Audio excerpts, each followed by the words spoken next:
భగవద్గీతలోని చివరి 6 అధ్యాయాలని జ్ఞానయోగము అని పిలుస్తారు. అంటే జ్ఞానం దగ్గరికి చేర్చేది. జ్ఞానం అంటే మరెవరో కాదు, పరమాత్మనే, ప్రజ్ఞానం బ్రహ్మ.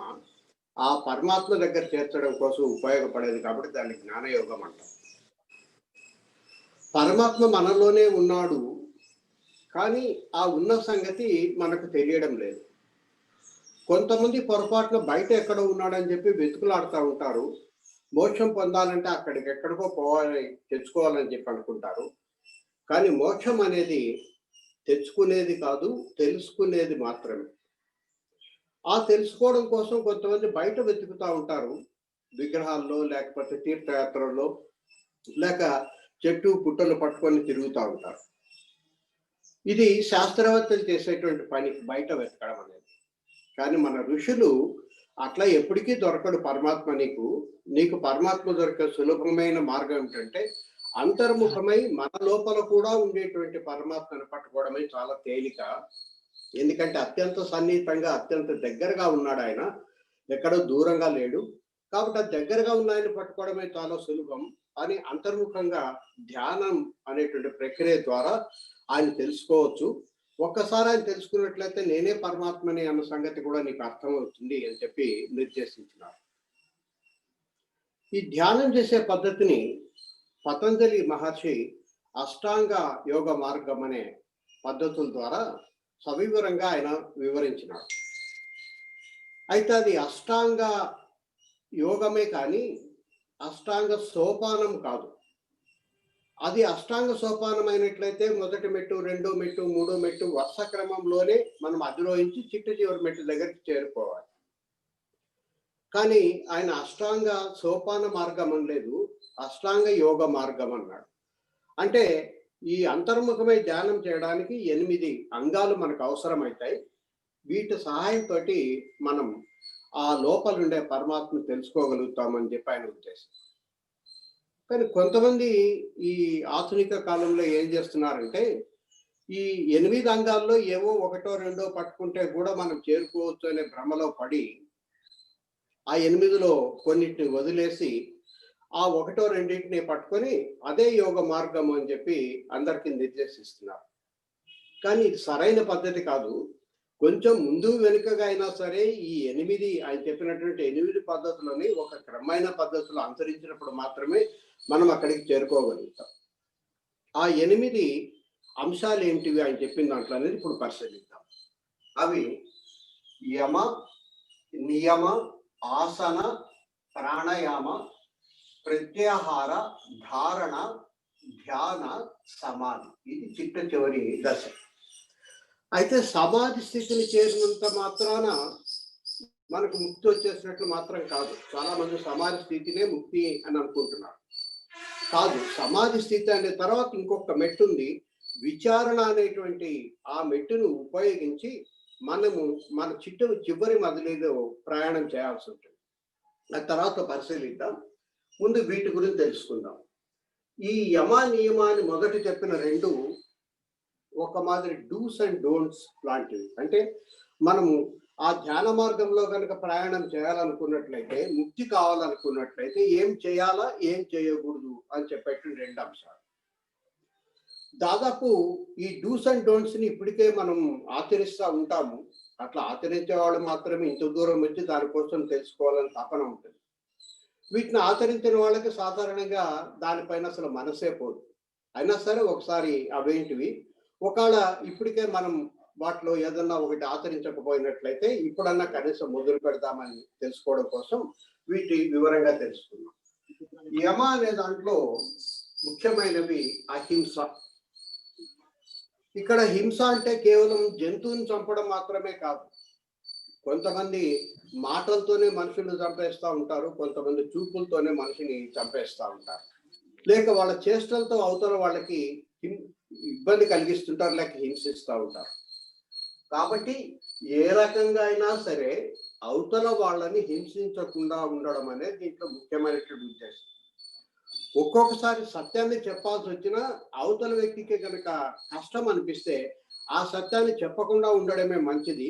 లేదా ఏదన్నా ఒక లేపనం పూసి థియేటర్ లేపనం పూసి అర్థమయ్యేటట్టుగా చేయాలి తప్ప ఎటువంటి పరిస్థితిలో ఎదుటి వాళ్ళ మనసుని కష్టపెట్టకూడదు. దాన్ని అహింస అంటారు. శారీరకంగా మానసికంగా హింసించుకొని ఉండడమే అహింస. మరొకటి ఎప్పుడు సత్యాన్ని మాత్రమే పట్టుకొని ఉండడం. ఏదో విపత్కరమైన పరిస్థితి వచ్చింది కాబట్టి దాన్ని తప్పించుకోవడం కోసం ఏదో ఒక అబద్ధం ఆడేసి తప్పించుకుందామని చెప్పే ప్రయత్నం చాలాసార్లు మన జీవితంలో చేస్తూ ఉంటాం. అయితే సత్యం చెప్పేటప్పుడు మాత్రమే భయం వేస్తుంది, తర్వాత ఎటువంటి భయం ఉండదు. కానీ సత్యాన్ని చెప్పకపోతే జీవితాంతం భయపడాల్సిన పరిస్థితి మనకు ఏర్పడుతుంది. అట్లా జీవితాంతం భయపడడం కంటే ఒకసారి ముందే భయపడి సత్యాన్ని మాత్రమే చెప్పి అబద్ధాన్ని పక్కకు పెట్టుకోవడం అనేది చాలా ముఖ్యమైనది. ఇది వీలైనంత వరకు మనకు ప్రతి చోట కొంతమంది అనవసరంగా ఏమి అవసరం లేకపోయినా కూడా, ఆపద లేకపోయినా కూడా అబద్ధం చెప్పేస్తూ ఉంటారు. అది లేకుండా వీలైనంత సత్య వాక్య పరిపాలన అనేది మన నిజ జీవితంలో తెచ్చుకోవాలి. ఎవరైతే ఆ సత్యాన్ని మాత్రమే ఉచ్చరిస్తూ ఉంటారో, పరిమితంగా తమ వాక్కును వాడుతుంటారో, వాళ్ళ వాక్యే మంత్రం అవుతుంది. వాళ్ళు ఏం చెప్తే అది తప్పనిసరిగా తర్వాత కాలంలో ప్రతిఫలిస్తుంది. కాబట్టి ఆ వాక్కుని మంత్రంగా మార్చుకోవాలంటే దాని వెనక ఉండేటువంటి శక్తి ఏమిటంటే సత్యం అనేది. మరొకటి ఆస్తేయం, ఇతరుల ఆస్తిని దొంగలించి తెచ్చుకోకుండా ఉండడం. ఒక్కోసారి ఇతరుల ఆస్తి సులభంగా దొంగలించడానికి అనుకూలంగా ఉంటుంది, వాళ్లకు తెలియకుండా పోవచ్చు మనం తీసుకున్నా కూడా. కాబట్టి తీసుకుంటే ఏమవుతుందిలే, లేక వీడి ఇంతవరకు నన్ను మోసం చేసినాడు, దానికి చెల్లుకు చెల్లు అవుతుందని చెప్పి మనం దొంగతనం చేయడానికి ప్రయత్నిస్తూ ఉంటాం. ఆ చిన్న చిన్న దొంగతనాలు మనకు అసలు మనసులో దొంగతనాలు కూడా అనిపించకపోవచ్చు. కానీ ఎటువంటి పరిస్థితుల్లో కూడా దొంగలించి ఇతరుల దగ్గర నుంచి ఎటువంటి పరికరాన్ని కానీ, వస్తువులు కానీ, ఆస్తిని కానీ తెచ్చుకోకుండడమే ఆస్తి. నాలుగోది బ్రహ్మచర్యం. బ్రహ్మచర్యం అంటే అసలు పెళ్లి చేసుకోకుండా ఉండడం అని కాదు, కేవలం తను ధర్మపత్నితో మాత్రమే సంసార సుఖాన్ని పొందడాన్ని బ్రహ్మచర్యము అంటారు. చివరిది అపరిగ్రహం. ఒక్కొక్కసారి ఎవరో ఎందుకో అనుకోకుండా ఇది తీసుకోండి అని చెప్పి మనకి ఇచ్చేస్తారు. వాళ్ళకి బహుశా చాలా ఎక్కువే కావచ్చు, లేక ఇప్పుడు ఇస్తే ఎప్పుడన్నా ఒకసారి ఉపయోగపడతాడులే అని కావచ్చు. కొంతమంది ఇవ్వడానికి సిద్ధపడతారు. కానీ ఎటువంటి పరిస్థితుల్లో కూడా కష్టపడకుండా ఏ సామగ్రిని కూడా తీసుకోవద్దు. ఇది షిర్డీ సాయి చెప్పినటువంటి గొప్ప నీతి. ఉచితంగా ఎవరి దగ్గర నుంచి ఏమి తీసుకోవద్దు. దానికి తగిన శారీరక లేక మానసికమైన కష్టాన్ని చేసి ఉంటేనే తీసుకో. అది ఎంత చేసినావు దానికి సరిపడా తీసుకో, మళ్ళీ ఎక్కువ కూడా తీసుకోవద్దు, తక్కువైనా పర్వాలేదు అనేది మనకు చెప్పేటువంటి అపరిగ్రహం. ఇవన్నిటినీ కొంచెం అటు ఇటుగా మనం ఆచరిస్తుంటాము. ఏదన్నా కొంచెం దారి చేసినప్పుడు వెనక ఉండేటువంటి బుద్ధి మనల్ని హెచ్చరిస్తూ ఉంటుంది. ఈసారి మనసు చెప్పిన మాట వినకుండా బుద్ధి చెప్పిన మాటను విని ఈ పరిధిలోనే ఉండడం కోసం మనం నిరంతరం ప్రయత్నం చేస్తూ ఉండాలి. ఇది మొదటి అంగము. రెండవది నియమం. ఈ నియమాల్లో ఇవి డూస్ లాంటివి, ఏమేం చేయాలా అని చెప్తుంది. ముఖ్యంగా మనకు అవసరమైనది శౌచం. శౌచం అంటే కేవలం శారీరకంగా స్నానం చేసి పౌడర్ వేసుకొని బయట తిరగడం మాత్రమే కాదు, దానికంటే ముఖ్యంగా మానసికమైనటువంటి పరిశుభ్రత అనేది చాలా అవసరం. మనం చూసేటువంటి టీవీలో సీరియల్స్ వల్ల కావచ్చు, లేకపోతే చదివే వార్తాపత్రికల వల్ల కావచ్చు, మన మనసు పరిపరి విధాలుగా కలుషితం అయిపోతుంది. లేక మనకు అటువంటి ఆలోచన లేకపోయినా ఒక్కోసారి మన చుట్టూ స్నేహ బృందం అటువంటి ఆలోచనలు మనలో ఇండక్ట్ చేస్తూ ఉంటారు. అటువంటి వాటికి వీలైనంత దూరంగా ఉండి శారీరకంగా, మానసికంగా, ఆధ్యాత్మికంగా పరిశుభ్రతని పాటించడమే శౌచము అంటే. రెండవది సంతోషం లేక సంతృప్తి లేక కంటెంట్మెంట్. ఉన్న దాంతో సంతృప్తి చెందడం. ఎవరికో ఏదో ఉందని చెప్పి బాధపడిపోకుండా నాకు పరమాత్మ ఇంతే ఇచ్చినాడు, ఎందుకంటే గత జన్మలో నేను ఇచ్చేసుకున్నాను, దానికి తగినట్టుగా నాకు ఇచ్చినాడు తప్ప వాళ్ళు బాగా చేస్తున్నారు, వాళ్ళకి ఎక్కువ సంపద ఉంది, నాకంటే సంపద ఉండే వాళ్ళు కొద్ది మంది ఉన్నారు, కానీ నాకంటే తక్కువ సంపద ఉన్నవాళ్ళు కొన్ని లక్షల మంది ఉన్నారు. కాబట్టి ఆ లెక్కను నేను చాలా మెరుగు అని చెప్పి భావించి ఉన్న దాంతో సంతృప్తి చెందడం అనేటువంటి గుణాన్ని అలవాటు చేసుకోవాలి. ఇంకా కావాలి ఇంకా కావాలనే దానికోసం పోకుండా నాకు ఇది పరమాత్మ ఇచ్చింది అని దాంతో సంతృప్తి చెందడం అనేది ఒకటి. మరొకటి తపస్సు.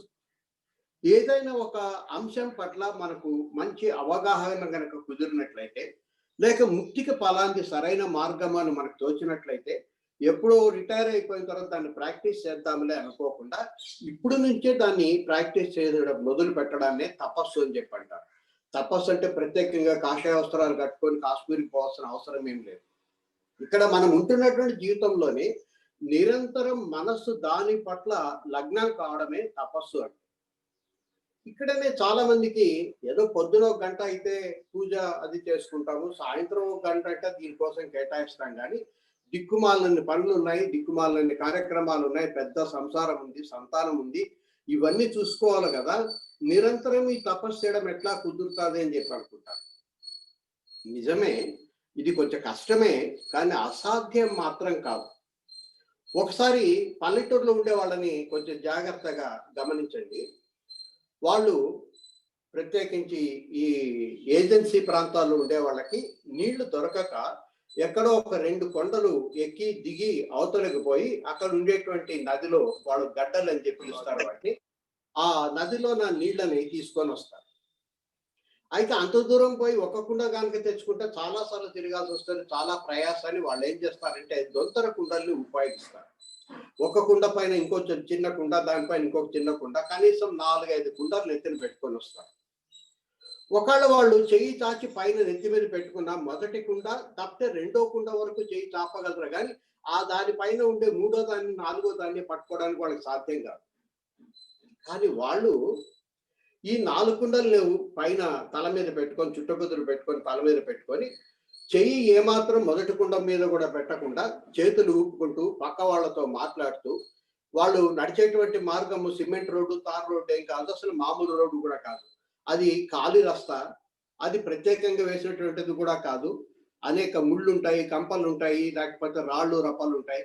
వాటన్నిటిని జాగ్రత్తగా గమనించుకుంటేనే కొండలు ఎక్కి దిగి ఇంటికి నీళ్లు తెచ్చుకుంటారు.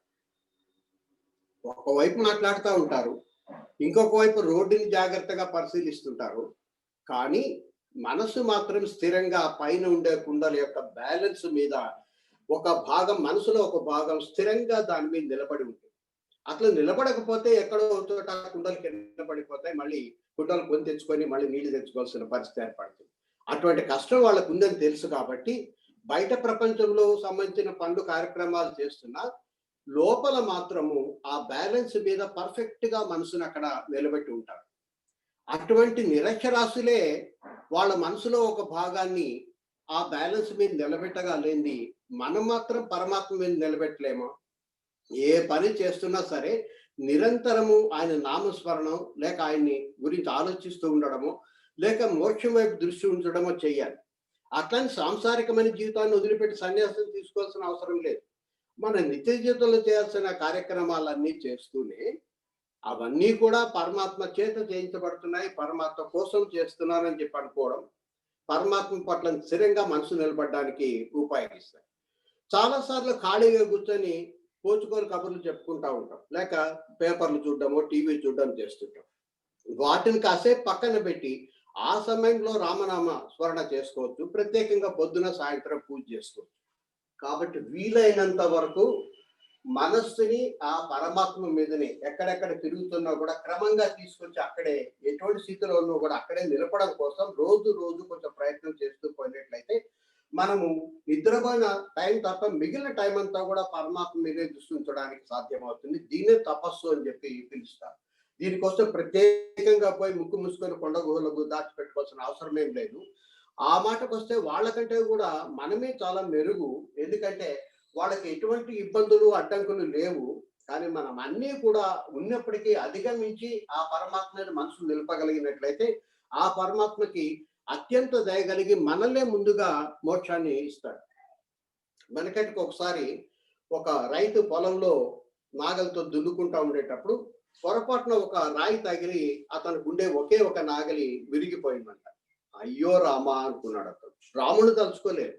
ఊరిక అలవాటు కొద్దీ అయ్యో రామా ఏంటి నాకు దిక్కు, ఉన్న ఒక్క నాగలి విరిగిపోయింది, దీంతోనే నేను వ్యవసాయం చేసుకుంటున్నాను, దీంతోనే ఇతరులకు ఎప్పుడైనా కూలీలు ఇరిగిపోయి అంతో ఇంతో బతుకుతున్నాను, ఈ నాగలి ఇరిగిపోయిందే, మళ్ళీ దీనికి ఎంత ఖర్చు అవుతుందో, కొత్త చేయించాలంటే నాకు చేత కాదే అని పాపం ఒక్కసారి అనుకోకుండా భగవంతుడిని తలుచుకున్నాడు.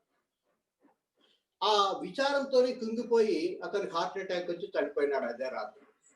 ఆ రోజు రాత్రి విష్ణు భట్టులు వచ్చి అతన్ని వైకుంఠానికి తీసుకొని పోయినారు. ఇదంతా నారదుడు చూస్తున్నాడు. నారదుడికి కొంచెం కోపం వచ్చింది. ఒరే, నేను 24 గంటలు నారాయణ నారాయణ నారాయణ అని అంటానే ఉంటాను కదా, నన్నేమో మోక్షం ఇయ్యలేదు, ఈ పని చెప్పి ఆ పని చెప్పి తంటాల భార్య అనేటువంటి బిరుదు నాకు ఇచ్చి అర్థమైన పనులు నాతో చేయిస్తున్నాడు. నాకెందుకు ముక్తి ఇవ్వడు, శాశ్వతమైన సంతోషాన్ని నాకు ఎందుకు ఇవ్వడు, వాడు ఒక్కసారి నారాయణ అనేసరికి వాడికి ముక్తినిచ్చేసినాడని నేరుగా వైకుంఠానికి పోయి, ఏంది స్వామి ఈ అన్యాయం అని అడిగినాడంట. నేను చెప్తా కానీ ఒక చిన్న పని చేసి పెట్టు, శివుడికి పాపము బొత్తిగా పాలు లేవంట కాఫీ తాగడానికి, అందుకని మన పాల సముద్రంలో నీళ్లు చెంబు నిండా తీసుకొని పోయి తొణకకుండా ఒక్క చుక్క కూడా కింద పడకుండా చాలా పవిత్రమైనవి తీసిపోయి శివుడికి ఇచ్చేసి మళ్ళీ రా అప్పుడు చెప్తా అన్నాడు. సరే, చాలా జాగ్రత్తగా ఆ పాలను తొనకుండా నారదుడు తీసుకుపోయి శివుడికి ఇచ్చిన తర్వాత అప్పుడు శివుడు పాపం స్వచ్ఛమైన నీళ్లు విష్ణువుకి లేవంట, నా దగ్గర గంగ ఉంది, ఇదే చెంబు నిండా గంగని తీసుకుపోయి విష్ణువుకి ఇచ్చేసాయి అని చెప్పినాడు. మళ్ళీ తీసిపోయి గొప్ప చెప్పినాడు. గొప్ప చెప్పిన తర్వాత అప్పుడు శ్రీ మహావిష్ణువు అడిగినాడంట, నారద, ఈ పాలు తీసుకుపోయి ఇచ్చి మళ్ళీ నీళ్లు తెచ్చేటప్పుడు ఎన్నిసార్లు నారాయణ అన్నావు చెప్పు అన్నాడు. అంటే ఏందనే స్వామి, అది ఎక్కడ తొలగిపోతానని చెప్పి ఊపిరి బిగబట్టి మనసంతా దాని మీదే పెట్టి అటు ఇటు తిరిగి వచ్చినాను నేను, ఇంకా అనుకోవడానికి ఎక్కడ సందేహం ఉంది అన్నాడు. కాబట్టి నీకు ఫ్రీగా ఉన్నావు కాబట్టి నువ్వు నారాయణ నారాయణ అనగలుగుతున్నావు. రైతు ఎప్పుడు ఫ్రీగా లేడు, అయినప్పటికీ సరే ఒక్కసారి అన్నా కూడా నువ్వు ఇన్ని రోజులు పడి చేసిన నారాయణ చేసినటువంటి ఫలితం ఏదైతే ఉందో అది రైతుకు లభించుతున్నాడు. కాబట్టి ఎక్కడో హిమాలయాల తపస్సు చేసుకున్నటువంటి మునుల కంటే కూడా మనమే చాలా గొప్పవాళ్ళం, కొంచెం ప్రయత్నిస్తే వాళ్ళ స్థాయిని మనం దాటిపోగలమని. ఇది అయిన తర్వాత మనకు నిత్య జీవితంలో అనేక అడ్డంకులు ఎదురైతా ఉంటాయి. ఆ పరమాత్మ వైపు దృష్టి పోవడానికి, మోక్షం వైపు దృష్టి పోవడానికి రకరకాల ఆలోచనలు అడ్డం పడుతుంటాయి. కాబట్టి ఏది సరైన మార్గం అని తెలుసుకోవడం కోసం అధ్యయనం, స్వాధ్యాయనం అనేది తప్పనిసరి. ఈ అధ్యయనం ఎవరితో చెప్పింది కాకుండా మనము నిదానంగా కూర్చొని ప్రశాంతంగా అర్థం చేసుకొని మననం కూడా చేసుకోవాలి. కాబట్టి దీన్ని స్వాధ్యాయనం అని చెప్పన్నారు. అంటే ఏదో పురాణ కాలక్షేపం మాత్రం వినడం కాకుండా దాన్ని మనసుకు వంట పట్టేటట్లుగా తెలుసుకోవడమే స్వాధ్యాయనము అంటే. దాంతో పాటు ఇది నాకు వర్తిస్తుందా వర్తించదా, దీంట్లో ఏ పద్ధతి నాకు అనుకూలమైన అనేది ఇంట్రోస్పెక్షన్ లేక ఆత్మ పరిశీలన అనేది కూడా మనకు అవసరం. ఇవన్నీ కూడా నిత్య జీవితంలో మనం క్రమక్రమంగా అలవాటు చేసుకోవాలి. ఇప్పటికే ఉంటే సంతోషం, లేకపోతే ఇవి మనం మెల్లిమెల్లిగా తెచ్చి పెట్టుకోవాల్సినవి అన్న సంగతి మనం గ్రహించాలి. ఇది అయిన తర్వాత డైరెక్ట్ గా మనం ధ్యానాన్ని కూర్చునేటప్పుడు చేయాల్సిన పద్ధతులు ఏమిటంటే, మూడో అంగము ఆసనం. ఆసనాలు అనే మాటకి రెండు అర్థాలు ఉన్నాయి. ఏదైనా కుర్చీని కానీ ఇంకొక దాన్ని మోడాన్ని కానీ ఆసనం, సోఫాని కానీ ఆసనము అంటారు. అంటే కూర్చోడానికి ఉపయోగపడదని ఒక అర్థం. మరొకటి మనకు ప్రాణాయామం కంటే ముఖ్యంగా ముందుగా ఆసనాలను నేర్పిస్తారు.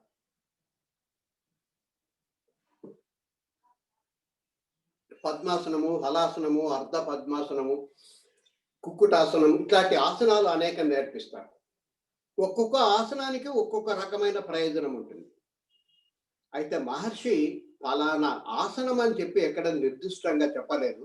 దాంట్లో మీకు ఏది అనుకూలంగా ఉంటుందో, ఏది సుఖంగా ఉంటుందో, ఏది సుఖంగా ఉండడం వల్ల స్థిరంగా కదలకుండా మీరు చాలాసేపు కూర్చోగలుగుతారో అటువంటి ఆసనాన్ని ఎన్నుకోండి అని చెప్పినాడు తప్ప ఫలాని ఆసనం అని చెప్పి ఆయన ఎక్కడా ప్రిస్క్రైబ్ చేయలేదు. తర్వాత కాలంలో కొంతమంది ఇది మంచిదే అది మంచిది అని చెప్పి యాడ్ చేసినారు. కానీ పతంజలి మహర్షి మాత్రం ఆయన ఇచ్చిన డెఫినేషన్ ఒకటే, అది స్థిరాసనం, సుఖాసనం అయి ఉండాలి. మనం కూర్చున్నటువంటి ఆసన పద్ధతి అది పద్మాసనం కనుక అయితే కొంతమందికి చేత కానప్పుడు కాసేపు కూర్చోగానే మోకాళ్ళలో నొప్పి వస్తుంది. ఇక అప్పుడు పరమాత్మ గుర్తురాడు, కేవలం ఆ నొప్పి మీద మాత్రమే మనసు కేంద్రీకరింపబడుతుంది, పరమాత్మ దగ్గర పోవడానికి సాధ్యం కాదు. అట్లా వచ్చినప్పుడు మనం అటు ఇటు కదులుతూ ఉంటాం, స్థిరంగా కూర్చోలేము. అట్లా కాకుండా నీకు ఏమాత్రము ఈ శరీరంలో ఏ చోట కూడా ఎటువంటి ఇబ్బంది లేకుండా స్థిరంగా సుఖంగా కూర్చోగలిగినటువంటి, చాలాసేపు కూర్చున్నా కూడా ఏమి ఇబ్బంది లేకుండా ఉండేటువంటి ఆసనం ఏదైనా ఒకటి సెలెక్ట్ చేసుకో. దీంట్లో ఒకటే ఒక కండిషన్, నీ వెన్నెముక నిటారుగా ఉండాలి. నీ వెన్నెముక నిటారుగా ఉంచడానికి అనుకూలంగా ఉండి నీకు ఎటువంటి సమస్యలు ఇబ్బందులు లేకుండా ఉండేటువంటి ఆసనం ఏదైనా సరే ఒకదాన్ని నీ ఉండేటువంటి వయసును బట్టి పరిస్థితిని బట్టి సెలెక్ట్ చేసుకో. ఒకవేళ అసలు నేను కింద కూర్చోలేకపోతున్నాను అనుకున్నట్లయితే స్ట్రైట్ బ్యాక్డ్ చైర్ ఏదైనా సరే కూర్చొని దానిపైన సరే వెన్నెముక నిటారుగా ఉంచుకొని కూడా మనం కూర్చొని ధ్యానం చేసుకోవచ్చు. కాకపోతే మీరు ఆసనంలో కూర్చున్నా లేకపోతే కుర్చీలో కూర్చున్నా కూడా వెన్నెముక నిటారుగా ఉంచడం పాటు ఇంకొక చిన్న పని ఏం చేయాలంటే తలను కొద్దిగా వెనకకు వాల్చాలి. ఎందుకంటే ధ్యానం చేసేటప్పుడు అతి ముఖ్యమైన అంశం మన యొక్క దృష్టిని ఇక్కడ హృదయం దగ్గరన్నా ఉంచాలి. హృదయం కుడి పక్కన ఉంటుంది, గుండె ఎడం పక్కన ఉంటుంది. హృదయం కంటికి కనిపించదు కానీ ఇది కుడి పక్కన ఉంటుంది. కరెక్ట్ గా గుండె ఎట్లాంటి ఆకారం ఉంటుందో అటువంటి ఆకారంతో ఇటు పక్కన ఉంటుంది. దీని మీదన్నా దృష్టిని కేంద్రీకరించాలి. లేదా ఈ రెండు కనుబొమ్మల మధ్య భ్రూమధ్యానికి కొంచెం వెనకగా దృష్టిని మనం స్థిరంగా నిలిపి ఉంచాలి. ధ్యానం అయిపోయినంత వరకు మన యొక్క దృష్టి అక్కడే ఉండాలి. అయితే దీనికోసం కొంతమంది ఇక్కడ దృష్టి ఉండాలి అంటే చూపు ఇక్కడ ఉండాలి అని అర్థం చేసుకొని కళ్ళని ఇట్లా పైకి నెట్టి ఇక్కడ ఉంచడం కోసం, దృష్టిని ఉంచడం కోసం ప్రయత్నిస్తారు. కళ్ళు మూసుకున్నా సరే తెరిచినా సరే దానికోసం ప్రయత్నిస్తారు. కానీ ఇక్కడ దృష్టి అంటే చూపు మాత్రమే కాదు, మనస్సును అక్కడ నిలబెడితే చాలు అని చెప్పారు. కాబట్టి ఈ కష్టపడి కళ్ళను పైకి అనే దానికంటే తలను కనుక కొంచెం అట్లా వెనకకు వాల్చినట్లయితే సహజంగా మన యొక్క దృష్టి ఇక్కడ కేంద్రీకరింపబడి ఉంటుంది. సుఖంగా ఎటువంటి ఇబ్బంది లేకుండా, తలనొప్పి రాకుండా చాలాసేపు మన దృష్టి అక్కడే నిలబడిపోవడానికి అవకాశం ఏర్పడుతుంది. ఇంకొక ముఖ్యమైన సంగతి ఏమిటంటే సాధారణంగా మనం ఈ ధ్యానం చేస్తున్నామంటే కింద నుంచి పైకి పోవడానికి ప్రయత్నం చేస్తున్నామని చెప్పారు.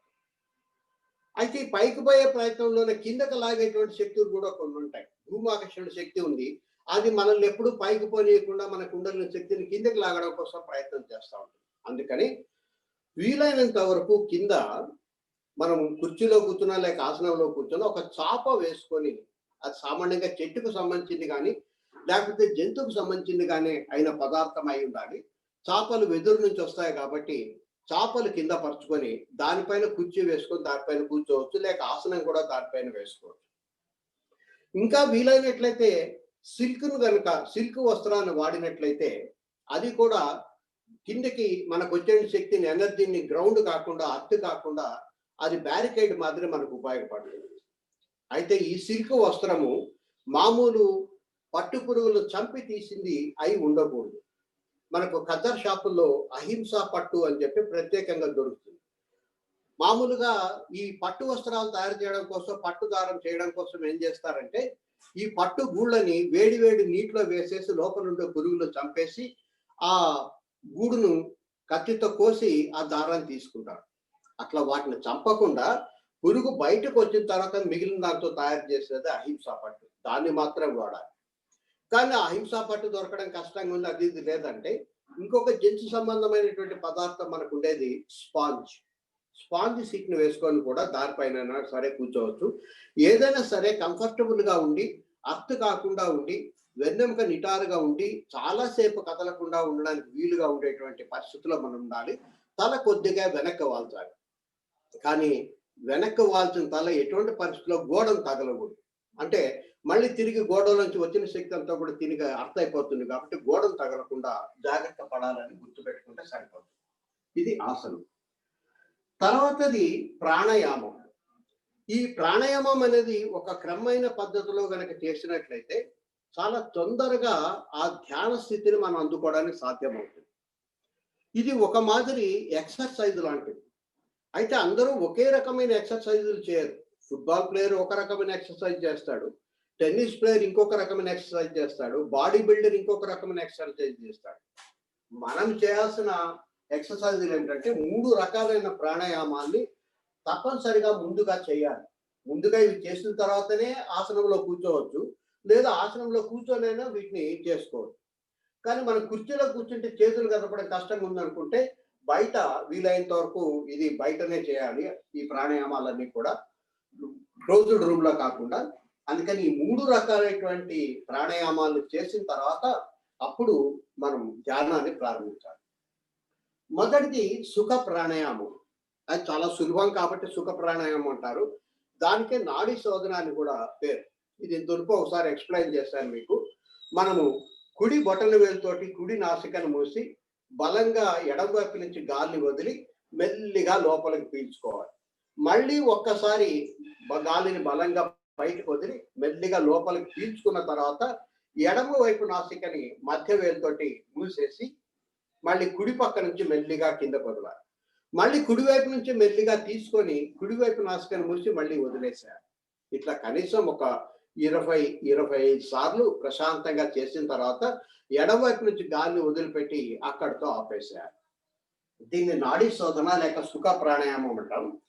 దీని యొక్క ముఖ్యమైన ఉద్దేశం ఏమిటంటే, మనం ఊపిరి పీల్చుకునేటప్పుడు ఈ నాసికల ద్వారా పోయేటువంటి గాలి ఊపిరితిత్తులోకి చేరడం మాత్రమే కాకుండా ఈ ఎడమ వైపున ఒక చిన్న కన్నం ఉంది, అక్కడ నుంచి ఒక నాడి, ఇడా నాడి అంటారు, అది క్రమంగా వెనకపై వెన్నుపూస చివరి వరకు ప్రయాణం చేస్తూ ఉంటుంది. అట్లాగే కుడి వైపున పింగళ నాడి లేక సూర్య నాడి అనేది ఉంది, అది కూడా కింద వైపుకి వెన్నుపూస కింద వరకు ప్రయాణం చేస్తుంది. కానీ ఈ రెండు నాడులు ఒకేసారి ఎప్పుడు పనిచేయవు. మనకు సాధారణంగా ఊపిరి పీల్చుకునేటప్పుడు కూడా ఇప్పుడు పరిశీలించుకున్నట్లయితే ఎడం పక్కన లేక కుడి పక్కన స్వేచ్ఛగా గాలి ఆడుతుంది, ఇంకొక పక్క కొంచెం ముక్కు దిబ్బడేసినట్టుగా కొంచెం ఇబ్బందిగా మనం గాలి పీల్చుకుంటాం. ఆ స్థితిలో నుంచి బయటపడి రెండు పక్కల నుంచి కూడా సమానంగా గాలి పీల్చుకోవడానికి అవకాశం కలిగించడం కోసం ముందుగా ఈ సుఖ ప్రాణాయామం చేస్తాం. దాని తర్వాత తప్పనిసరిగా చేయాల్సింది, కరెక్ట్గా చేయాల్సింది విభాగ ప్రాణాయామం. దీంట్లో 3 భాగాలు ఉంటాయి కాబట్టి దీన్ని విభాగ ప్రాణాయామం అంటాము. దీంట్లో కనిష్ట, మధ్య, జ్యేష్ఠ అని 3 భాగాలు ఉంటాయి. కనిష్టలో మనం నడుము దగ్గర బొడ్డుకు ఎదురుగా 2 చేతులు నడుము అటు ఇటు పెట్టుకొని ముక్కుతోటి గాలిని 9 అంకెలు లెక్క పెట్టేంత వరకు పీల్చాలి. ఒకవేళ మొదట్లో 9 చేత కాకపోయినట్లయితే 5కో 6కో దాన్ని కన్ఫైన్ చేసుకోవచ్చు. తర్వాత క్రమక్రమంగా 9 దగ్గరికి పెంచాలి. ఊపిరి మెల్లిగా అంకెలు లెక్క పెట్టుకుంటూ లోపలికి పీల్చిన తర్వాత 9 లెక్క పెట్టేంత వరకు లోపల అట్లాగే నిలబెట్టాలి. మళ్ళీ తర్వాత 9 లెక్క పెట్టుకుంటూ మెల్లిగా వదలాలి, సడన్ గా వదలకూడదు. ఇట్లా చేసినట్లయితే అది ఒక సైకిల్ అవుతుంది. ఇట్లాంటి సైకిల్స్ ని నడుమి చేతులు పెట్టుకొని 9 సార్లు చేయాలి.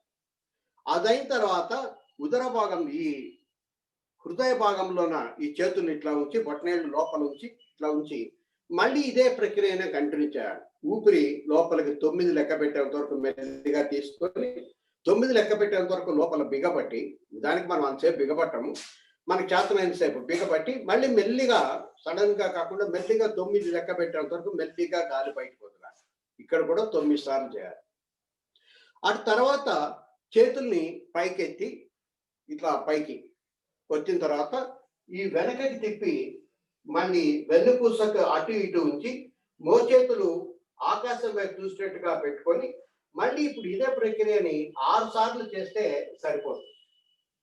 కాబట్టి ఇక్కడ చేసే దాన్ని కనిష్ట అంటారు, ఇక్కడ చేస్తే దాన్ని మధ్యమ అంటారు, పైనుంచి చేసి చేతులు వెనక పెట్టి చేస్తే దాన్ని జ్యేష్ఠ అంటారు. ఇవి చేయడం వల్ల ఊపిరితిత్తులు వ్యాకోచం చెంది ఎక్కువ గాలిని తీసుకునే కెపాసిటీని అవి కలిగి ఉంటాయి.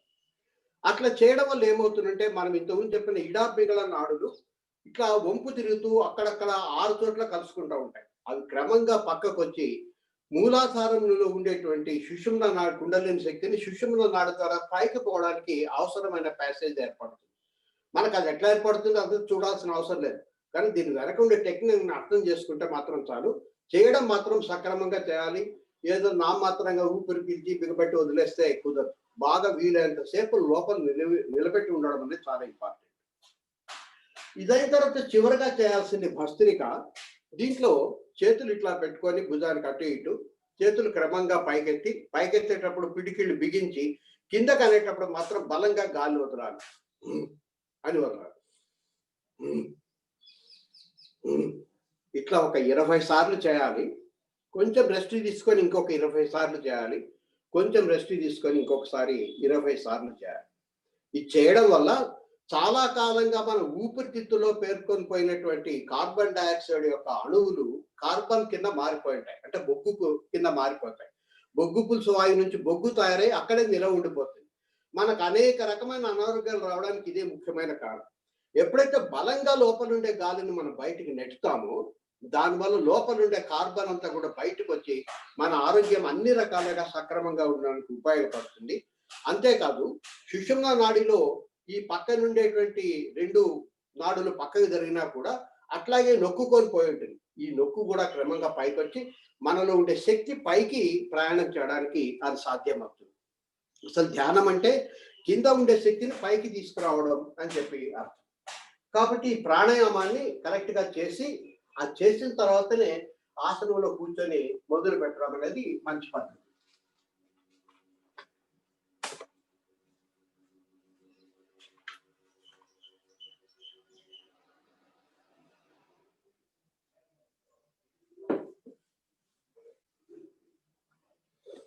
ఆరో అంశం ఇప్పుడు కరెక్ట్ గా ధ్యానం అనేది మొదలు పెడుతున్నాం.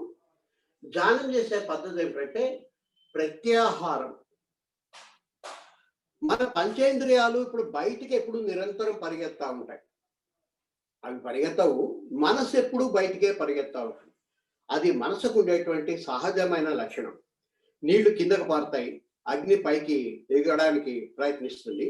అట్లాగే మనసు ఎప్పుడు బయటికి పోవడానికి ప్రయత్నిస్తుంది తప్ప లోపలికి పోవడానికి ఎప్పుడూ ప్రయత్నించదు. లోపల ఏముందో తెలుసుకోవడం కోసం ఎప్పుడు ప్రయత్నించదు. అది నాదే కదా, అది ఎక్కడికి పోతుంది, బయటది ఏదో సంపాదించుకుందామనే ఆశ దానికి ఉంది. కాబట్టి మనసు నిరంతరం దానికి ఉండే సాధలక్షణం బయటికి పరిగెత్తా ఉండడం. ధ్యానంలో మొట్టమొదటి చేయాల్సిన పని ఏమిటంటే బయటికి పరిగెత్తున్నటువంటి మనసుని ఆపకుండా లోపలికి మాత్రమే చూడడం కోసము, లోపల ఏం వినిపిస్తే అది వినడం కోసం పరిమితం చేసుకోవడం. దాన్నే అంతర్ముఖం కావడం అంటారు. అంతవరకు మనసు బహిర్ముఖంగా ఉంది. అంతర్ముఖం కావడం కోసం ప్రశాంతంగా కూర్చొని కళ్ళు మూసుకొని లోపల ఏది కనిపిస్తే అది చూడడం, ఏది వినిపిస్తే అది వినడం. కాబట్టి ప్రత్యాహారం అంటే లోపల ఏది కనిపిస్తే అది చూడడం, ఏది కనిపిస్తే అది వినడం. చాలా మంది మనం మనసును పూర్తిగా నియంత్రించేసేయాలి అని చెప్పి అంటారు. పూర్తిగా నియంత్రణ చేయడం అనేది తొలి దశల్లో ఎవరికి కూడా సాధ్యం కాదు. అందుకని మనసును పూర్తి అదుపు చేసేయకూడదు. అది ఏమి చేయదలుచుకుంటూ దాన్ని చేయనేయాలి. దాన్ని బయటిది కాకుండా లోపల వరకు పరిమితం చేసుకోవడం మాత్రమే మనం ప్రాథమికమైన దశలో చేయాలి. మనసు పంచేంద్రియాలని ఉపయోగించి బయట ప్రపంచాన్ని నిరంతరం తెలుసుకోవడానికి ప్రయత్నిస్తుంది. కానీ వాటిలో ఇప్పుడు మనం ఏం తినడం లేదు కాబట్టి రుచి తెలుసుకోవాల్సిన అవసరం లేదు. ఎక్కడ మనకు ఊదిగడ్డలు అట్లాంటివి వెలిగించలేదు కాబట్టి వాసన తెలుసుకోవాల్సిన అవసరం అంతకంటే లేదు. పెద్దగా టెంపరేచర్లో మార్పు ఏం లేదు కాబట్టి చర్మం ద్వారా తెలుసుకోవాల్సిన అవసరం లేదు. అంటే ప్రస్తుతం మనసు 2 పనులు మాత్రమే చేస్తుంటుంది. ఒకటి చూడడం, ఇంకొకటి వినడం. వాస్తవానికి చూడడానికి అక్కడ ఏమీ ఉండదు.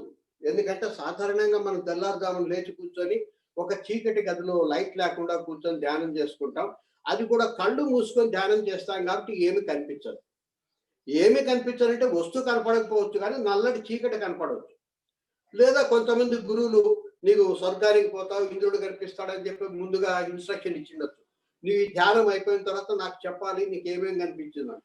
అట్లప్పుడు మనం బలవంతంగా ఏదో ఒక పిక్చర్ని, ఇమేజ్ని అక్కడ క్రియేట్ చేసి నాకు అది కనిపించింది, ఇది కనిపించింది చెప్పి దానికోసం ఊహించి కొంత తెచ్చిపెట్టడం కూడా జరగవచ్చు. కానీ ఇక్కడ ఏమీ చూడకుండా ఉండడమే చాలా మంచిది. దానికంటే వినడం మీదనే దృష్టిని కేంద్రీకరించడం మంచిది. ఎందుకంటే చూడడం అనేది మనకుండేటువంటి పంచభూతాల్లో 3వ భూతానికి సంబంధించింది, తేజస్సుకు సంబంధించింది. అంటే మనం 3వ మెట్టు దగ్గరే ఉన్నాం. వినడం అనేది 5వది, ఆకాశానికి సంబంధించినటువంటి అంశం. కాబట్టి పంచభూతాలను అధిగమించి మనం పైకి పోవాలి. ఎందుకంటే మొత్తం 9 మెట్లు ఉన్నాయి. పంచభూతాలు, 4 అంతఃకరణాలు. ఈ పంచభూతాల చివరి భూతమైనటువంటి ఆకాశానికి ఉండే ప్రత్యేకమైన లక్షణం లేక తన్మాత్ర ఏమిటంటే శబ్దం. కాబట్టి శబ్దాన్ని వినడం కోసం ప్రయత్నం చేయాలి. చూడడానికి అక్కడ పెద్దగా ఏముండదు. ఒకవేళ ఏదైనా కనిపిస్తే దాన్ని కూడా చూడండి, కానీ అది ఇంపార్టెంట్ కాదు. లోపల ఏదన్నా వినిపిస్తుంటే దాన్ని వినడం కోసం తప్పనిసరిగా ప్రయత్నం చేయాలి. అయితే సాధారణంగా కళ్ళనైతే మూసుకున్నాం కానీ చెవులను మూసుకోలేదు. అందుకే కనపడడం అనేది ఏమి ఉండకపోవచ్చు కానీ వినపడడం అనేది జరుగుతూనే ఉంటుంది. మన ప్రమేయం లేకుండా బయట శబ్దాల పడప్పుడు లోపల రావడం, వెంటనే మనసు పరిగెత్తి అది ఏంటని చెప్పి దాన్ని అనలైజ్ చేయడం, నాకు ఉపయోగపడుతుందా లేదని చెప్పి తెలుసుకుంటూ ఉండడం, ఈ పని ఎప్పుడు జరుగుతూ ఉంటుంది. కాబట్టి లోపల శబ్దాలు వినాలంటే కరెక్ట్ అయిన పద్ధతి చెవులు కూడా మూసుకోవడం. దీనికోసం కొంతమంది ఏరోప్లేన్ లో ప్రయాణం చేసేటప్పుడు ఆ ఎక్కువ శబ్దాలు తట్టుకోవడానికి వీలుగా ఇయర్ ప్లగ్స్ అని ఇస్తారు. అవి చెవుల్లో పెట్టుకొని ప్రయత్నం చేస్తారు. కొంతమంది మనం సెల్ ఫోన్ కి పాటలు వినడం కోసం ఉండేటువంటి ఇయర్ ప్లగ్స్ ఉంటాయి. ఆ ఇయర్ ప్లగ్స్ అన్నా పెట్టుకుంటారు, కానీ సెల్ ఫోన్ తగిలించారు. లేదా కొంతమంది హెడ్సెట్ ఉపయోగిస్తారు. కానీ వీటన్నిటిలో కూడా అంతో ఇంత శబ్దం మనకు లోపల చేరుతూనే ఉంటుంది. చెవుల్లో దూది పెట్టుకున్నా కూడా అంతో ఇంత శబ్దం వస్తుంటుంది. కానీ ఈ మధ్య హెడ్ ఫోన్లలో కొన్ని నాయిస్ క్యాన్సిలేషన్ హెడ్సెట్స్ అని వచ్చినాయి. అవి గనక వాడినట్లయితే పూర్తిగా బయట శబ్దం నిరోధింపబడుతుంది. అయితే అవి ఎక్కడ దొరుకుతాయో కొనాలన్నా అనేటువంటి ఇబ్బంది ఏం లేదు. మనకు సులభంగా మన దగ్గరే ఒక పరికరం, ఈ పూర్తిగా బయట శబ్దాలు నిరోధించే పరికరం ఒకటి పరమాత్మ మనకే ఇచ్చినాడు. ప్రతి చెవి కూడా కింద భాగంలో ఒక త్రిభుజాకారంలో చిన్నటి మాంసం ముక్క ఇక్కడ ఉంటుంది. ఇది ప్రతి చెవికి ఉంటుంది. కొంచెం ఓపిక చేసుకొని దీన్ని కుడి చూపుడు వేలుతోటి కొద్దిగా లోపలికి నొక్కి పట్టుకుంటే, మరి బలంగా నొక్కక్కర్లేదు, కొద్దిగా నొక్కి పట్టుకుంటే ఇట్లా వెంటనే బయట శబ్దాలన్నీ పూర్తిగా బంద్ అయిపోతాయి. లోపల శబ్దాలు మాత్రం వినపడడం మొదలు పెడతాయి. కాబట్టి ప్రత్యాహారంలో చేయాల్సిన పని ఏమిటంటే ప్రశాంతంగా కూర్చొని ఏది కనిపిస్తే అది చూడడం, ఏది కనిపిస్తే ఏది వినిపిస్తే అది వినడంతో పాటు లోపలిది మాత్రం వినడం కోసం దాదాపు ఒక 5 నిమిషాల సేపు ఈ 2 వేళ్లను ఇట్లా ఉంచి, దాంతోపాటు వీలైతే బొటన వేళ్లతో దీన్ని మూసి 2 వేళ్లను కళ్ళ మీద ఉంచి కాసేపు కనుక ప్రశాంతంగా కూర్చుంటే ఆ చూడడం వినడం అనేది ఎట్లా ఉంటుందన్న సంగతి మనకు అర్థమవుతుంది. ఎప్పుడైతే ఇట్లా ఈ రెండింటిని దీన్ని ట్రైగస్ అని పిలుస్తారు, ట్రయాంగులర్ షేప్ లో ఉంటుంది కాబట్టి ట్రైగస్ అని చెప్పి పిలుస్తారు. కొంతమంది ప్రత్యేకంగా మెడిటేషన్ స్టాండ్స్ ని ఈ చేతులు నొప్పి లేకుండా దాని మీద పెట్టుకొని ఇట్లాగే చేతులు పెట్టుకోవడానికి వీలుగా ఉండడం కోసం కూడా మెడిటేషన్ స్టాండ్స్ కూడా కొంటారు. కానీ అవసరం లేదు, మనకు ఎంతసేపు వీలైతే అంతసేపు, చేతనైన సేపు కొంతసేపు ఇట్లా మెల్లిగా ఉంచి లోపల శబ్దాలు వినడం కోసం ప్రయత్నం చేయాలి. ఈ లోపల శబ్దాల్లో సాధారణంగా 2-3 రకాలైన శబ్దాలు ఒకేసారి మనకు వినిపిస్తూ ఉంటాయి. అది గుండె చప్పుడు కావచ్చు, లేక జీర్ణాశయం చప్పుడు కావచ్చు, లేదా ఏదైనా గుయ్యం అనే శబ్దం కూడా కావచ్చు. లోపల నుంచి వినిపిస్తున్న శబ్దాల్లో ఏది డామినెంట్ గా ఎక్కువగా వినిపిస్తుందో ముందు దాని మీద కాసేపు దృష్టిని కేంద్రీకరించండి. క్రమక్రమంగా అది వినిపించడం ఆగిపోతుంది. తర్వాత నెక్స్ట్ డామినేటింగ్ ఏదైతుందో దాని మీద దృష్టి కేంద్రీకరించండి, అది కూడా ఆగిపోతుంది. అంటే గుండె ఆగిపోతుంది ఇక్కడ అర్థం కాదు, మనకు దాని పట్ల ఉండేటువంటి ఆసక్తి తగ్గిపోతుంది కాబట్టి అది వినిపించడం ఆగిపోతుంది. ఎప్పుడన్నా ఒక స్నేహితుడి ఇంటికి, పల్లెటూరులో ఉండే స్నేహితుడి ఇంటికి అతని ఊరికి పోతే అతను చూడడం కోసమని ఆ ఊరికి బస్సులో ప్రయాణం చేసిపోయినాం అనుకున్నాం. నువ్వు పోయే సమయానికి అతను స్నానం చేస్తున్నాడు. వాళ్ళ ఇంట్లో ఉండే పని అమ్మాయి ఎవరో వచ్చి కాసేపు కూర్చోండి సార్ వస్తున్నాడు, సార్ వస్తున్నాడు, స్నానం చేస్తున్నాడు. కూర్చున్నాం ప్రశాంతంగా. వాళ్ళ ఇంట్లో ఒక పాతకాలం నాటి గోడ గడియారం ఒకటి ఉంది. దానికి పెద్ద నిలుగాటి పెండ్యులం ఉంటుంది. టిక్ టిక్ టిక్ టిక్ అని తిరుగుతా చప్పుడు చేస్తూ ఉంటుంది. నీకు ఇష్టం ఉన్నా లేకపోయినా ఆ చప్పుడు చాలాసేపు నీకు వినిపిస్తూనే ఉంటుంది. కానీ కొంతసేపటికి అదేమంతా పట్టించుకోవాల్సిన అంశం కాదు అని చెప్పి నీకు అర్థమైన తర్వాత నీ చెవి దానిని స్వీకరించడం మానేసింది. పెండ్యులం అప్పుడు కూడా తిరుగుతూ ఉంటుంది, అప్పుడు కూడా శబ్దం వస్తుంటుంది, కానీ నీకు వినపడదు. ఎందుకంటే దాని పట్ల ఉండే ఆసక్తి తగ్గిపోయింది కాబట్టి. ఇట్లా కొంతసేపు ఈ ట్రైగస్లు 2 మూసి పెట్టి ఉంచి కాసేపు లోపల నుండి శబ్దాలు వినడం మొదలు పెట్టిన తర్వాత కాసేపటికి ఏదో ఒక్క చెవిలోంచి మాత్రమే గుయ్యమని కంటిన్యూస్ గా ఒకే ఒక నాదం వినపడడం మొదలు పెడుతుంది. అదే ఓంకారం. అది ఓంకారం అనడానికి గుర్తు ఏమిటంటే అది 2 చెవుల్లోంచి వినిపించదు. ఇంతవరకు మీరు లోపలివి కానీ బయటివి కానీ శబ్దాలు విన్నప్పుడు 2 చెవులకు వినిపిస్తున్నాయి. కానీ ఈ నాదం సాధారణంగా ఏదో ఒక్క చెవులోంచి, కుడి చెవులోంచి కానీ ఎడమ చెవులోంచి కానీ వినిపిస్తుంది. కాసేపు దాని మీద దృష్టిని కేంద్రీకరించి దాన్ని వినడం కోసం ప్రయత్నం చేయండి. దీనికోసం దాదాపు ఒక 5 నిమిషాలు కేటాయించండి. దీన్ని ప్రత్యాహారం అంటాం. కాబట్టి ప్రత్యాహారం అంటే బయటివి కాకుండా లోపలివి చూడడం, లోపలివి వినడం, అక్కడ వరకు మాత్రమే పరిమితం చేసుకోండి. దీని తర్వాత 6వ స్టేజ్ ఏమిటంటే ధారణ. అంటే అదనంగా మరొక దాన్ని ధరించడం. ఇప్పుడు చేస్తున్నటువంటి 2 పనులతో పాటు చూడడం, వినడం అనేటువంటి 2 పనులతో పాటు ఇప్పుడు చేతులు తీసేస్తుంటాం, మళ్ళీ చెవులు మామూలుగానే ఉంటాయి. కానీ కొద్ది రోజులు కనుక అలవాటు అయినట్లయితే ఈ చేతులు తీసేసినా కూడా లోపల ఉండేటువంటి గుయ్యం అనే శబ్దం కంటిన్యూస్ గా మనకు వినిపిస్తూనే ఉంటుంది. ఒక్కసారి మామూలు రణగుణ ధ్వనిలో ఉండినా కూడా అది అలవాటు అయిపోయిన తర్వాత ఆ ఓంకారం మనకు స్పష్టంగా తెలుస్తూనే ఉంటుంది. కాస్త ప్రశాంతంగా కూర్చుంటే చాలు మనకు తెలిసిపోతుంది. ఇప్పుడు వాటి కోసం మీరు ప్రత్యేకంగా దృష్టిని కేంద్రీకరించాల్సిన అవసరం లేదు. భూమధ్యం దగ్గర నిలబడి అదనంగా ఇంకొక పని చేపట్టాలి. అదేంటంటే లోపలివి చూడడం, వినడంతో పాటు శ్వాసని గమనించడం చేయాలి. మనం భూమధ్యం దగ్గరే ఉండి లోపలికి గాలి వస్తుంది, మళ్ళీ పోతుంది. ఆ వస్తున్నది పోతున్న దాన్ని గమనిస్తూ ఉండడం అనేది చేయాలి.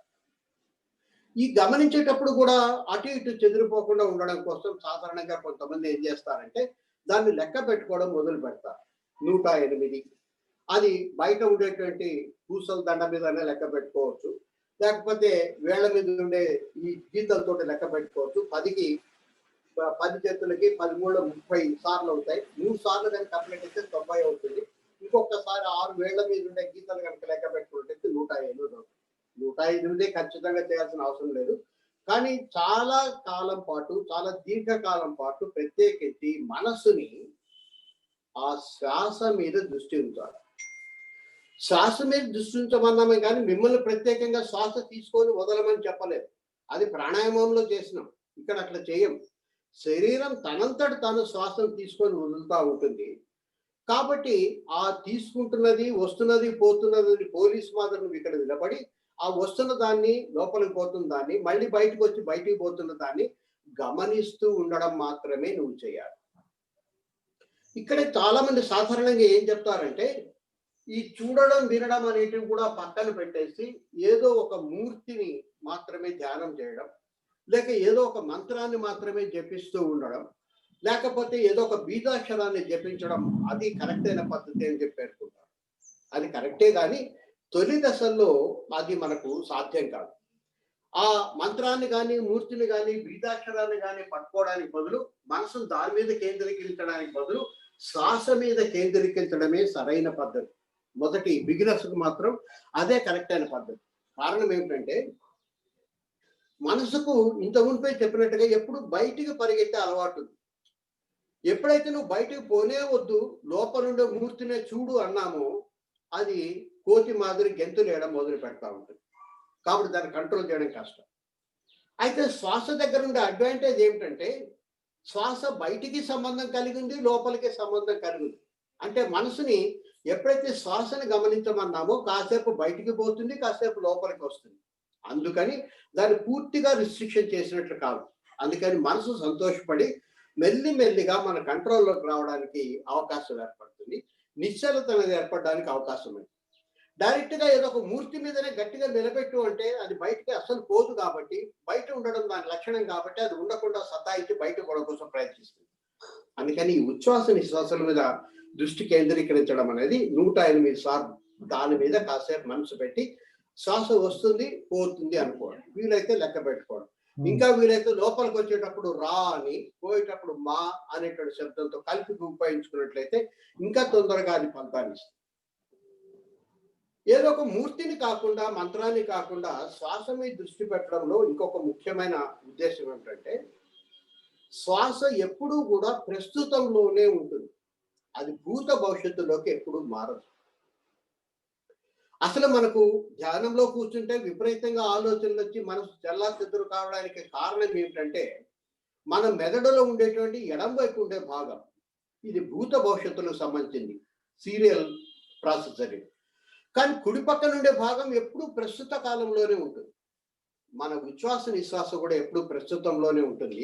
ఎందుకంటే ఇప్పుడు ఈ క్షణంలో శ్వాస తీసుకుంటాం, వదులుతాం, కానీ గత శ్వాసని మళ్ళీ వెనక్కి తెచ్చుకోవాలి. లేకపోతే ఒక గంట తర్వాత రాబోయే శ్వాసని ఇప్పుడు తెచ్చి అనుభవించడానికి ఎవరికి సాధ్యం కాదు. అందుకని ఖచ్చితంగా శ్వాస ఎప్పుడు ప్రస్తుతంలోనే ఉంటుంది. ప్రస్తుతంలో ఉండగలిగినట్లయితే ఈ అటు ఇటు కదిలేటువంటి భూత భవిష్యత్తులో కలిపేటువంటిది మెల్లిగా కంట్రోల్లోకి వస్తూ ఉంటుంది. ఆలోచనలు చెదిరిపోకుండా మనసు నిశ్చలతను పొందడానికి అది ముఖ్యమైనటువంటి దారి అవుతుంది. ఇంకొక ముఖ్యమైన అంశం ఏమిటంటే చాలా మందికి వచ్చేటువంటి కంప్లైంట్ ధ్యానంలో కూర్చుంటే మనసు నిలబడడం లేదు, చెదిరిపోతుంది, చెల్లా చెదురుగా బయటికే పరిగెత్తా ఉంటుంది, లేక రకరకాలైన ఆలోచనలు వస్తున్నాయి, ఎంత ఆపుకున్నా కూడా ఆగడం లేదు. అసలు ఈ చెల్లా చెదురయ్యి మనసు అటు ఇటు పోవడానికి కారణం ఏమిటంటే కుడి పక్క ఉండేటువంటి మన మెదడు మాత్రం కాదు. ఇది ఎప్పుడు ప్రస్తుతంలోనే ఉంటుంది. ఇప్పుడు ఏం జరుగుతుందని చూస్తుంది తప్ప ఏం జరిగిపోయింది, ఏం జరగబోతుందని ఇది ఆలోచించదు. కానీ ఇక్కడ ఇప్పుడు ఉన్నటువంటి పరిస్థితిని గమనించి గతంలో ఇట్లాంటిది ఏం జరిగింది, భవిష్యత్తులో ఏం జరుగుతుంది ఆలోచించేది ఇది మాత్రమే. అందుకని మనకు నిరంతరం ఆలోచనలో కదలికలు వస్తున్నాయంటే ఈ ఎడం పక్క భాగం. ఈ ఎడం పక్క భాగమే భూత భవిష్యత్తుల మధ్య పెండిలో మాదిరి అటు ఇటు ఇటు అటు తిరుగుతూ ఉంటుంది. ఇది ఎప్పుడు తిరగదు, ఇక్కడే ఉంటుంది. ఇది ప్రవహించే నది లాంటిది, ఇది నిలవ ఉండేటువంటి నీటి లాంటిది, తొట్లో ఉండే నీటి లాంటిది. కాబట్టి మనకు ఆలోచన నిలబడడం లేదంటే కారణం ఇది. అయితే ఈ ఎడం పక్క మెదడు ఎందుకు అటు ఇటు ఎప్పుడు నిరంతరం పరిగెత్తా ఉంటుందంటే దానికి ముఖ్యమైన కారణం మనం తీసుకునేటువంటి శ్వాసనే. శ్వాసం తీసుకొని వదలడం వల్ల ఇది ఆ మెదడుకు చేరి ఎడం భాగానికి చేరి అది భూత భవిష్యత్తుల మధ్య అటు ఇటు కదలిక ఏర్పడుతుంది. కాబట్టి దీంట్లో ఉండే కదలిక కారణం ఏమిటంటే మనం తీసుకొని వదిలేటువంటి శ్వాస మాత్రం. అందుకని మెల్లిమెల్లిగా మన శ్వాసని కనుక కంట్రోల్ చేసుకుంటూ వచ్చినట్లయితే, మనమేం కంట్రోల్ చేయడం లేదు, శ్వాసను గమనిస్తూ ఉండినట్లయితే అది మెల్లిమెల్లిగా తగ్గుతూ వస్తుంది. ఎప్పుడైతే శ్వాస తగ్గడం మొదలు పెడుతుందో ఆటోమేటిక్గా ఇక్కడ ఆలోచనలు కూడా తగ్గిపోతాయి. సాధారణంగా సగటు మనిషి 1 నిమిషానికి 15 సార్లు శ్వాసను తీసుకుంటాడు. అంటే నిమిషంలో 60 సెకండ్లు ఉంటాయి కాబట్టి 15 తీసుకుంటున్నావంటే ఒక్కొక్క శ్వాసకి నీకు ఎంత టైం పట్టిందంటే 4 సెకండ్లు. దాంట్లో లోపలికి తీసుకోవడానికి ఉచ్ఛ్వాసకి 2 సెకండ్లు, వదిలిపెట్టడానికి 2 సెకండ్లు, 4 సెకండ్లు నీకు టైం పట్టింది. కానీ కొంతసేపు దీన్ని జాగ్రత్తగా పరిశీలించడం మొదలు పెడితే ఈ టైం కొంచెం క్రమంగా పెరుగుతుంది. తీసుకోవడానికి ఒక 3 సెకండ్లు, అంటే ప్రశాంతంగా కూర్చొని ఉన్నాం కాబట్టి, దాన్నే గమనిస్తూ ఉన్నాం కాబట్టి. వదిలిపెట్టడానికి ఒక 3 సెకండ్లు పట్టింది అనుకోండి, అప్పుడు ఏమైంది, ఒక ఉచ్ఛ్వాస నిశ్వాస జరగడానికి ఇంతవరకు 4 సెకండ్లు పడితే ఇప్పుడు 6 సెకండ్లు పట్టింది. కాబట్టి ఇప్పుడు నిమిషంలో నువ్వు 15 సార్లు కాకుండా 60/6 10 సార్లు మాత్రమే శ్వాసించడం మొదలు పెడతాం. ధ్యానం చేసే ప్రతి ఒక్కరికి కూడా ఎన్నిసార్లు మనం శ్వాస క్రియ జరుపుతున్నాం నిమిషానికి అనేది ఒక థర్మామీటర్ లాంటిది. ఈ రోజే కాసేపు మీ సెల్ ఫోన్ లేకపోతే ఇంకొక స్టాప్ వాచ్ ఎదురుగా పెట్టుకొని ఒక 3 నిమిషాల సేపు దాన్ని అబ్జర్వ్ చేస్తూ ఈ 3 నిమిషాలు ఎన్ని శ్వాసలు తీసుకున్నారో గమనించండి.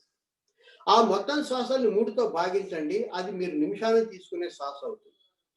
ఈ ధ్యాన ప్రక్రియ అనేది ఇంతోనూ చెప్పినటువంటి విభాగ ప్రాణాయంతో కలిపి కనుక చేస్తున్నట్లయితే మెల్లిమెల్లిగా మనం 1 నిమిషానికి తీసుకునే శ్వాసలు తగ్గిపోయి మామూలుగా కూర్చున్నప్పుడు 15 శ్వాసలు కాకుండా 5కి 6కి ఆ ప్రాంతానికి తగ్గిపోతూ వస్తాయి. కేవలం 1 సెకండ్ తీసుకోవడము 1 సెకండ్ వదలడం కనుక పెరిగినట్లయితే 15 నుంచి 10 దగ్గరికి పడిపోతుంది. నేను సాధారణంగా మామూలు కూర్చున్నప్పుడు నాకు 4, 6 మధ్య ఈ శ్వాసలు జరుగుతూ ఉంటాయి. ఇది ఒక థర్మామీటర్. ఇది నా గొప్ప చెప్పుకోవడం కోసం నేను చెప్పడం లేదు, ఇది సాధ్యమే, మనకు నిత్య జీవితంలో కూడా సాధ్యం అవుతుంది. శ్వాసలు ఎప్పుడైతే తీసుకోవడం తగ్గిస్తామో మన ఆయుష్ ఆటోమేటిక్గా పెరుగుతుంది, ఆరోగ్యం కూడా ఆటోమేటిక్గా పెరుగుతుంది. విపరీతంగా శ్వాసలు చేస్తే లేక రొప్పుతున్నట్లయితే తొందరగా మనం ఈ శరీరాన్ని వదిలిపోవాల్సిన పరిస్థితి ఏర్పడుతుంది. కాబట్టి మన ఆరోగ్యానికి ముఖ్యమైనది ఏమిటంటే మనం ఎన్ని శ్వాసలు తీసుకుంటున్నాం అన్నది. ఈ రోజు ఈ థర్మామీటర్ పెట్టుకొని చూడండి, ఒక 15 రోజుల తర్వాత ఈ ప్రాక్టీస్ చేసిన తర్వాత మళ్ళీ ఎంతకు వచ్చింది, 1 నిమిషానికి సగటు నేను ఎంత తీసుకుంటున్నాను అని మామూలు కూర్చున్నప్పుడు ఒకసారి అప్పుడప్పుడు చెక్ చేసుకుంటా ఉండండి.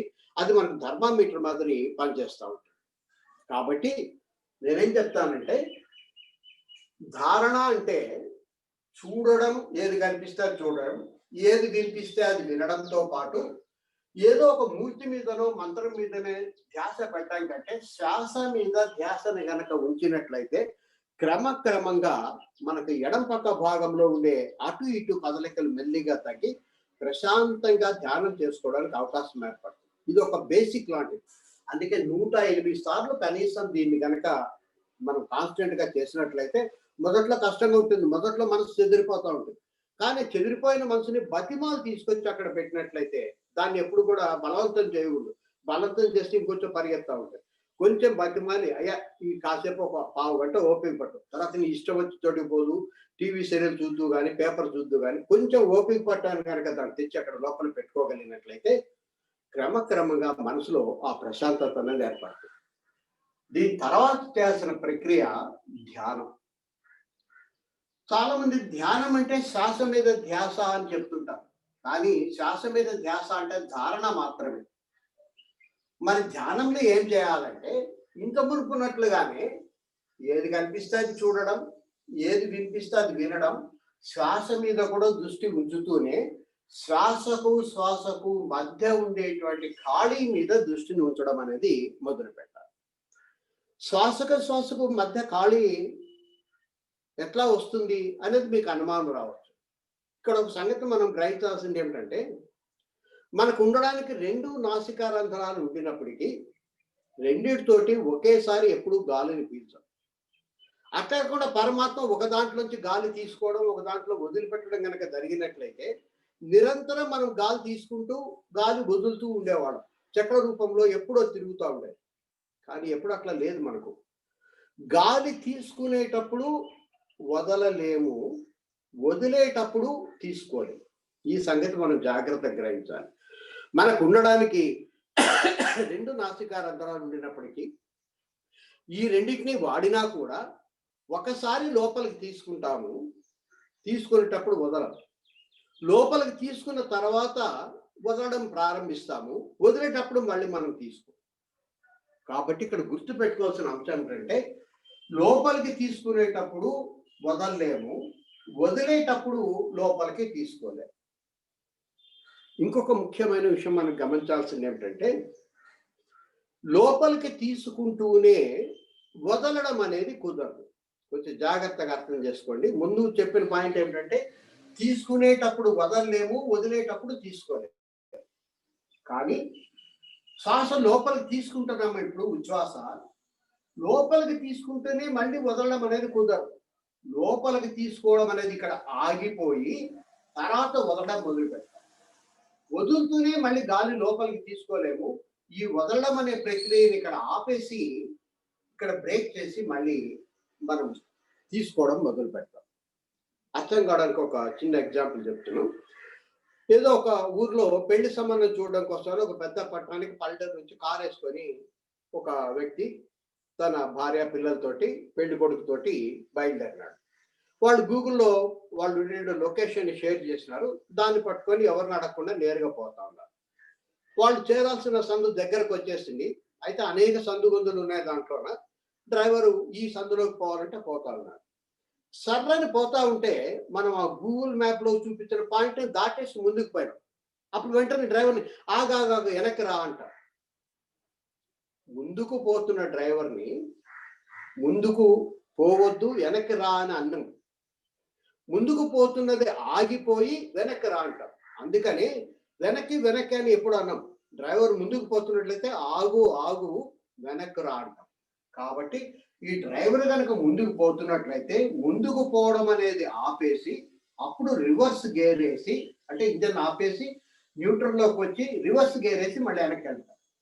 ఈ డ్రైవర్ కొంచెం తొందరపాటు ఉండేటోడు వెనకన కానీ సర్రని చాలా వెళ్ళిపోయాడు. అరే చాలా వచ్చిన ఆపు ముందుకు పోయినాడు. మళ్ళీ ఆపు అంటాం. అంటే వెనక్కి పోతూనే మనం ముందుకు పోలేదు. వెనక్కి పోవడం అనేది ఆగి ముందుకు వస్తాం. ఇవి 2 బ్రేక్ పాయింట్స్. ఈ బ్రేక్ పాయింట్స్ మనం పెద్దగా పట్టించుకోం.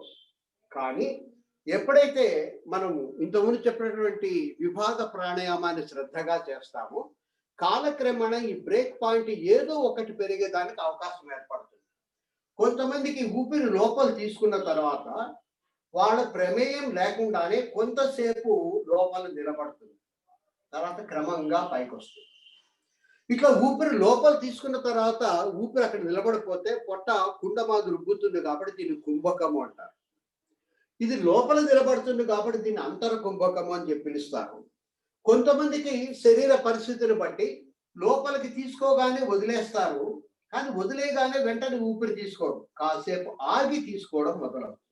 మిమ్మల్ని మీరు పరిశీలించుకోండి. ఈ 2 పద్ధతుల్లో ఏదో ఒక దానికి మీరు దగ్గరగా ఉంటారు. ప్రస్తుతానికి అక్కడ దగ్గరగా లేకపోయినా, స్పష్టంగా కనపడకపోయినా కొద్ది రోజులు కనుక విభాగ ప్రాణాయామం మనం అధ్యయనం చేసినట్లయితే క్రమక్రమంగా ఈ గ్యాప్ అనేది పెరుగుతూ వస్తుంది. ఎప్పుడైతే గ్యాప్ పెరుగుతుందో అప్పుడు ఇంతవరకు మనం ఉచ్ఛ్వాస నిశ్వాస మాత్రమే చేస్తున్నాం. 2 నిమిషాలు శ్వాస తీసుకుంటున్నాం, 2 నిమిషాలు శ్వాస వదిలిపెడుతున్నాం. కానీ ఇప్పుడు 2 నిమిషాలు శ్వాస తీసుకొని 2 నిమిషాలు మన ప్రమేయం లేకుండా లోపల బయట అది నిలబడి తర్వాత 2 సెకండ్ల తర్వాత బయటికి పోయినట్లయితే మొత్తం 4 సెకండ్లు కాకుండా 6 సెకండ్లు అవుతుంది. కాబట్టి మనం నిమిషానికి తీసుకునే శ్వాసల సంఖ్య 15 నుంచి 10కి తగ్గిపోతుంది. కాబట్టి శ్వాసల సంఖ్య తగ్గడానికి ఇది కూడా ఒక ముఖ్యమైనటువంటి కారణం. శ్వాసించేటువంటి పరిమితి పెరగడం, అంటే ఇది 2 సెకండ్లు కాకుండా 3 సెకండ్లకు పెరగడం ఒక కారణం. అట్లే కాకుండా ఇది కింద పక్కన కొంతసేపు నిలబడడం.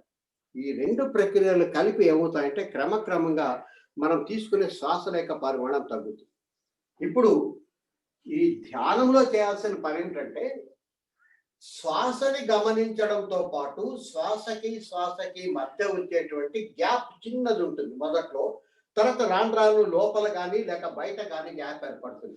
ఈ శ్వాసల మధ్య ఉండేటువంటి విరామాన్ని గమనించడం మొదలుపెట్టాలి. ఎందుకంటే ఈ శ్వాస తీసుకోవడం వదలడం అనేది కదలిక, ఇది ప్రపంచం. శ్వాస తీసుకోకుండా వదలకుండా కొంచెంసేపు ఉంటాము, ఇది పరమాత్మ. పరమాత్మకు ఉండే ప్రత్యేకత ఏంటంటే ఆయన నిశ్చలుడు, ఆయన కదలడు. కాబట్టి పరమాత్మకు దగ్గర కావాలంటే ప్రపంచాన్ని వదిలిపెట్టాలి, ప్రపంచం నుంచి దూరంగా జరిగి పరమాత్మ దగ్గరికి పోవాలి. దానికి సరైన మార్గం ఏంటంటే శ్వాసల్ని గమనించడం ముందు మొదలుపెట్టి తర్వాత శ్వాసతో పాటు శ్వాసకి మధ్య ఉండే విరామాన్ని జాగ్రత్తగా గమనించడం మనం మొదలు పెట్టాలి. ఈ విరామం అనేది మనకు శ్వాసల్లోనే కాకుండా రోజుకు ఒకసారి కూడా, రోజుకి 2 సార్లు మనకు ఏర్పడుతుంది. మనకు సాధారణంగా ఉదయం 6 గంటలు, ఈ 6 గంటలకు ముందు చీకటి, 6 గంటల తర్వాత వెలుతురు. కానీ ఈ ఉదయం 6 గంటల దగ్గర చీకటి పూర్తిగా పోదు, వెలుతురు కూడా పూర్తిగా రాదు. అందుకని చీకటి వెలుతురుల యొక్క సంధి కాలం ఇది. దీన్నే సంధ్యాకాలం అంటారు. అట్లాగే సాయంత్రం 6 గంటలు అయ్యేసరికి వెలుతురు క్రమంగా తగ్గిపోతుంది, చీకటి ప్రారంభమవుతుంది. కానీ 2 కలిసే ఉంటాయి. ఇది కూడా ఒక సంధి.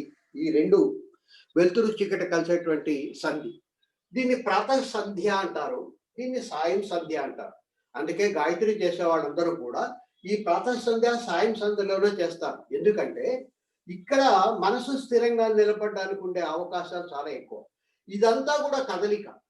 కానీ కదలిక లేకుండా నిశ్చలంగా ఉండేటువంటి ప్రాంతం ఏంటంటే ఆ సంధి దగ్గర మాత్రమే ఉంటుంది, ప్రాతః సంధ్య సాయం సంధ్య దగ్గర.